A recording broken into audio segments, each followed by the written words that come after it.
নমস্কাৰ, আপোনালোক আটাইকে স্বাগতম জনাইছো। আজিৰ আমাৰ আলোচনাৰ বিষয়বস্তু হ'ল বৈদিক দৰ্শন, স্মৃতি ভাৰ্চেছ শ্ৰুতি। সমগ্ৰ ভাৰতীয় প্ৰাচীন সাহিত্য আৰু বৈদিক দৰ্শন যি আছে, এই বৈদিক দৰ্শনক আমি দুটা ভাগত ৰখা হয়, শ্ৰুতি বা শ্ৰুতম আৰু স্মৃতি বা স্মৃতম।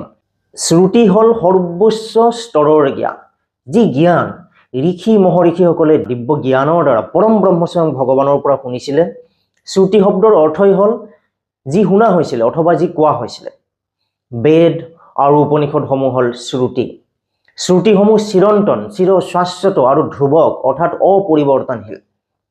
শ্ৰুতিসমূহৰ উপদেশ, নীতিসমূহ আৰু দাৰ্শনিক তাৎপৰ্যসমূহ হ'ল ভাৰতীয় সভ্যতা সংস্কৃতিৰ সৰ্বোচ্চ নীতি নিৰ্ধাৰক।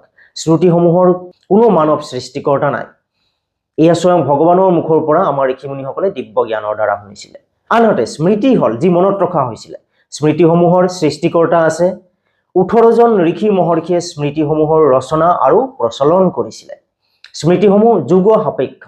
স্মৃতিসমূহৰ আধাৰত ভাৰতীয় সমাজ ব্যৱস্থাৰ পাৰম্পৰিক পৰিকাঠামো গঠিত হৈছে আৰু পৰিচালিত হৈ আহিছে।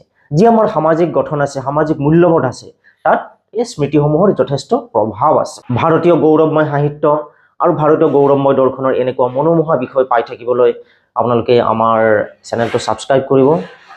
আপোনালোকৰ মাজলৈ বৈদিক দৰ্শনৰ, ভাৰতীয় সনাতনী সভ্যতাৰ বৈদিক দৰ্শনৰ এনেকুৱা অলেখ মনোমোহা বিষয় আপোনালোকৰ মাজলৈ আকৌ লৈ আহি থাকিম। আপোনালোকৰ দিনটো শুভ হওক, মংগলময় হওক, তাৰেই কামনাৰে আজিলৈ সামৰিছোঁ। ধন্যবাদ।